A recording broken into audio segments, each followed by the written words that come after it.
आगे जाके मेरा ये कहना है सरकार से कश्मीर सरकार जितने भी घोटालेबाज और घमासान अफसर जो बैठे हुए हैं डिपार्टमेंट में पहले उसका चेकिंग करें और कोई भी नोटिफिकेशन आप निकालते हैं बच्चों का जो पैसा आप करोड़ों करोड़ रुपया आपके अकाउंट में चला गया आपके लिए करोड़ों रुपया चला गया कितना दिन का पैसा रोके हुए हैं उसके इंटरेस्ट में इसका तो पेमेंट ना भी बढ़ जाएगा मंथली पेमेंट बढ़ जाएगा और फिर भी आप टाइम से कुछ नहीं कर सकते इतनी बेरोजगारी है। अभी इलेक्शन मोड में आप स्टेट चला गया अब इलेक्शन में वोट लेने के लिए लोग कुछ भी घोषणा करना है आपका दो वोट दे दे लेकिन उसके बाद सबका जीवन खा जाओ सबका यही तो चल रहा है नेता बर्बाद कर दिया।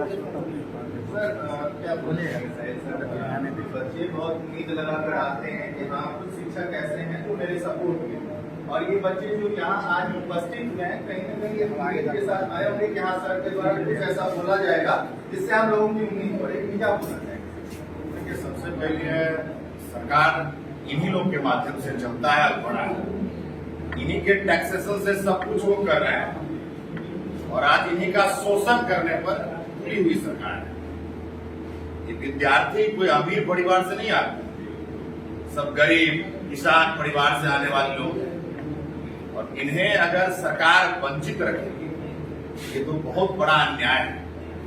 हम सरकार से लगातार विनती करते आ रहे हैं इन छात्रों के लिए कि एक अच्छी पहल लाकर एक कैलेंडर बनाइए, हर डिपार्टमेंट के लिए कैलेंडर जारी होनी चाहिए। कब जिसे कि वो चुनाव की बात करी जाए, चाहे लोकसभा हो विधानसभा हो या विधान परिषद का चुनाव हो, सब में एक सिस्टम बना है कितने दिनों में चुनाव एकदम हो जाना है। आप कभी नहीं देखे होंगे कि डेट टला, लेकिन विद्यार्थियों का हर चीज का डेट टल जाता है। तो इसलिए ये जो निकम्मी सरकार है इसको नींद से खुलवाने के लिए हम लोगों को भी थोड़ा एकत्रित होने की आवश्यकता है और नौजवान साथियों के जो साथ दुख हो रहा है इनके लिए हम बहुत चिंतित हैं। और अगर ऐसा हम कहें आपसे एक बात कि जो विद्यार्थी हैं इनका उम्र की अगर बात करी जाए, जैसे अगर सपोज दैट इनका उम्र 30 साल हो रहा है और इस वैकेंसी के कारण 3 साल डिले हो गया और वो अगले बार हो सकता है फॉर्म भरने लायक ना रहे, इसका दोषी सिर्फ और सिर्फ सरकार है क्योंकि आपकी सिस्टम फेल है और सिस्टम फेल का दशा ये लोग क्यों दुर्दशा इन पर बीते। तो हम सरकार से एक ही चीज करेंगे कि आप 25 में चुनाव भी है, सचेत हो जाइए, नहीं तो ये सचेत कर देंगे आप। आप बात हुई है आयोग में कुछ एग्जाम को लेकर कुछ बोला है ऐसा? देखिए हम लगातार विद्यार्थी के लिए प्रयासरत हैं, हम लोग विभाग भी गए। अभी तक मैं माननीय उप मुख्यमंत्री जी से मैं 3 बार BHPCL के मुद्दे पर मिला, 3 बार। कुछ चीजें हैं जो मैं भी नहीं बता पाऊंगा, लेकिन कुछ चीजें हैं मतलब बिल्कुल 3 बार मुलाकात हुई है। पहली बार में उनके सचिव महोदय जो है हमारे सामने में कॉल किए ऊर्जा विभाग के सचिव, सब चीज नॉर्मल बात हो रही। जब इस मुद्दा की बात हुई हमारे पास, उन्होंने कहा कि हमारे पास माननीय उप मुख्यमंत्री जी के कार्यकर्ता नजदीकी जनता आएंगे। उन्होंने कहा कि परीक्षा को लेकर अभी बात हम नहीं करेंगे, सब चीज ट्यूनिंग अच्छी चल रही थी, बातचीत फोन पर स्पीकर, लेकिन जब परीक्षा की बात सचिव महोदय को ये सचिव महोदय से बोले, उन्होंने दरकिनार कर दिया, बोला बाद में बात करें। दूसरी बार मैंने उनको माननीय उप मुख्यमंत्री जी को हाथ में आवेदन दिया तो बोले कि ठीक है हम देख लेंगे। कल तीसरी मुलाकात थी, मैंने उनको आवेदन दिया, हमारे सामने उन्होंने IAS अधिकारी को फोन करवाया। IAS अधिकारी ने 1 सप्ताह का समय बोला, 1 सप्ताह में हम टोटल चीज अपडेट करेंगे। अब देखिए 1 सप्ताह के बाद यदि नहीं आएगा तो फिर हम लोग मुलाकात करेंगे और उनको भी बोलेंगे आपकी बात जब अधिकारी नहीं सुनते हैं तो आप इस पद पर विराजमान रहने योग्य बिल्कुल नहीं। मतलब 1 हफ्ते का टाइम, 1 सप्ताह का अधिकार, लेकिन ये बात पर हमको इतनी भरोसा बिल्कुल नहीं है। इसलिए भरोसा नहीं है कि जब अधिकारी बात करने से कतराता हो मुद्दे की बात, भाई आप पैसा नहीं, फ्री में तो कोई नहीं है, सब लोगों ने पैसा पे किया है, अब तक फॉर्म भरा है, तो भाई इसके लिए अन्याय अगर हो रहा है और हम अगर सोए रहेंगे ये तो बहुत गलत है। इस देश का अगर कोई भी नागरिक अगर इनके साथ खड़ा नहीं है, समझिए वो आदमी हिजरा है।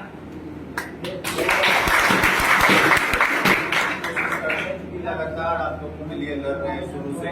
बहुत सारे जब भी आप देखते होंगे वैकेंसी आती है तो सारे शिक्षक कोर्स बेचने तो जरूर आते हैं, लेकिन जब बजट की बात आती है तो कोई खड़ा नहीं होता, बस पीछे से निकलने की कोशिश करता है। और कोर्स तो बिक गया ना, पैसा आ गया ना, अब बच्चे जाए बाढ़ में। सर से जानते हैं, सर क्या बोलिएगा?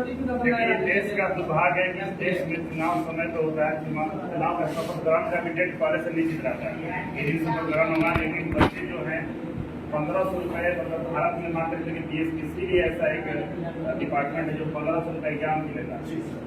और 1500 रुपये एग्जाम की लेने के बाद में नहीं पता कि कब एग्जाम होगा, कब बच्चों का ज्वाइनिंग होगा, कब इनका शपथ ग्रहण होगा।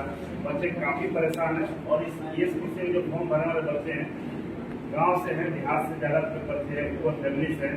और 1500 रुपये उनके लिए मायने रखता है। साथ ही साथ लगभग 1 सालों से बच्चे पटना में जब से फॉर्म भरे, लगभग 1 साल से ज़्यादा हो चुका है, पटना में बैठ के एग्जाम की तैयारी में हमें लगता है कि लाखों रुपये खर्च कर चुके हैं।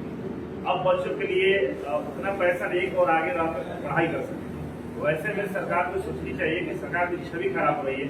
ये बच्चे मतलब 18+ सारे बच्चे होते हैं। 18+ सर। हाँ। तो देखिए सर, उनकी शादी हो हाँ। गई है, जो बच्चे अभी शादीशुदा नहीं है और एक एज में आने के बाद उन्हें अपने गार्जियन से शर्म आती है पैसा मांगने में, उस इंसान के ऊपर क्या बीतेगी? बिल्कुल, तो वही बोल रहे हैं कि ये बच्चे कल जाकर चुनाव में भी वोट करने जाएंगे तो नेताओं के प्रति आक्रोश रहेगी। भाई ऐसी सरकार होती है कि बच्चों का जो मतलब एक नोटिस भी नहीं जारी कर पा रहे हैं आपकी भाई एग्जाम कब होगा, क्या प्रॉब्लम है, समस्या क्या है। यहाँ तक कि हम लोग मिलने जाते हैं BSPC ऑफिस ऊर्जा भवन, वहाँ मिलने तक नहीं दिया जाता है। इस एग्जाम के मुद्दे पर बात करने की कोई तैयारी नहीं होता है। तो अब बच्चे क्या करें? और कल जाकर बच्चे सड़क को उतरते हैं तो लोग बोलते हैं कि बच्चे संविधान के खिलाफ ऐसे कर रहे हैं, शिक्षक भड़का रहे हैं। हाँ, शिक्षक भड़का रहे हैं। शिक्षक क्यों भड़का रहे हैं? देखिए बच्चे कितने प्रेशर में कल जाकर बच्चे उतर जाए सड़क पे, तो हम लोग क्या ही कर सकते हैं। यहाँ जो बुलाए हैं बच्चों को, बुलाने का उद्देश्य कि बच्चों को समझाया जा रहा है बाबू किसी तरह का अपना उस तरह का बिहेवियर नहीं दिखाना, उस तरह से काम नहीं करना कि लोगों को नजर में आप बुरे हो जाए। तो बच्चों को हम लोग किस तरह से समझा सकते हैं? बच्चे परेशान है, लाखों रुपए खर्च कर चुके हैं, गांव से हैं, मतलब आप समझ सकते हैं गांव में 10 रुपए करीब आप मौत होता है। ये चीज और ये दूसरा हम ये कहना चाहेंगे, कई सारे शिक्षक है जो कोर्स मिलने की आप बात कही है, उसमें थोड़ा सा हम कहना ये चाहेंगे कि शुरू से देखेंगे कि सर हम लोग कुछ लोग और सब है जो लगातार हम लोग पहल कर रहे हैं, लेकिन ऐसा नहीं है कि 3-4 लोग ही इस मुद्दे में, कई सारे शिक्षक पूरे देश में कोर्स चलाया गया, सब लोग कोर्स बेचे हैं, तमाम चीज किए हैं, लेकिन कहाँ कोई आगे आता है। दूसरा कि बच्चों में भी कमी है, देखने को मिलती है चले जल्द हो जाता है। और जब बच्चों को बुलाया जाता है तो उनको लगता है कि चलिए हम नहीं जाएंगे तो काम हो जाएगा, हमारे एक नहीं जाने से क्या हो सकता है। ऐसे सब ऐसे ही सोचता है कि हमके नहीं जाने से क्या होगा, तो कोई नहीं आता। तो बच्चों का संख्या बल होना जरूरी है। अगर बच्चे जो चाहते कि नहीं BSPC का एग्जाम समय हो जाए, थोड़ा सा प्रेशर बनाया जाए, तो आप लोगों की जिम्मेदारी होती है भाई आप लोग बुलाया जाए तो आइए और आकर इसमें मतलब उपस्थिति दर्ज करिए, हम आए हैं साथ दे रहे। इसके बाद आगे जो रणनीति तय है वो उसमें काम किया जाएगा। और बच्चों से गुजारिश है कि भाई धैर्य बनाकर रखें, पढ़ाई करते रहे, पढ़ना जरूरी है। एग्जाम तो होगा ही होगा, इतना औकात नहीं हो गया कि इसके एग्जाम नहीं लेगा, एग्जाम लेगा लेट कर उस चीज को मानते हैं। उसमें कमी है कहीं हमारे जो नेता मंत्री साहब लोग हैं उन लोगों को मतलब नहीं है चीजों से। चुनाव आने वाले, चुनाव में व्यस्त होने वाले, थोड़ा हम लोग को जागरूक होकर पूरी मजबूती के साथ आगे आना होगा, तब जाकर कुछ होने वाला है। चलिए बहुत बहुत धन्यवाद सर आप लोगों का जो आप लोग छात्र हित में सोचे। मैं बस इतना ही बोलना चाहूंगा अंत में, ये जो बच्चे यहाँ पर हैं ये 1 टाइम 2 टाइम नमक चावल भी खा करके रहते होंगे। इसमें कुछ ऐसे बच्चे हैं क्योंकि मैं भी स्टूडेंट लाइफ से नहीं अभी मतलब समझो कि आप मैं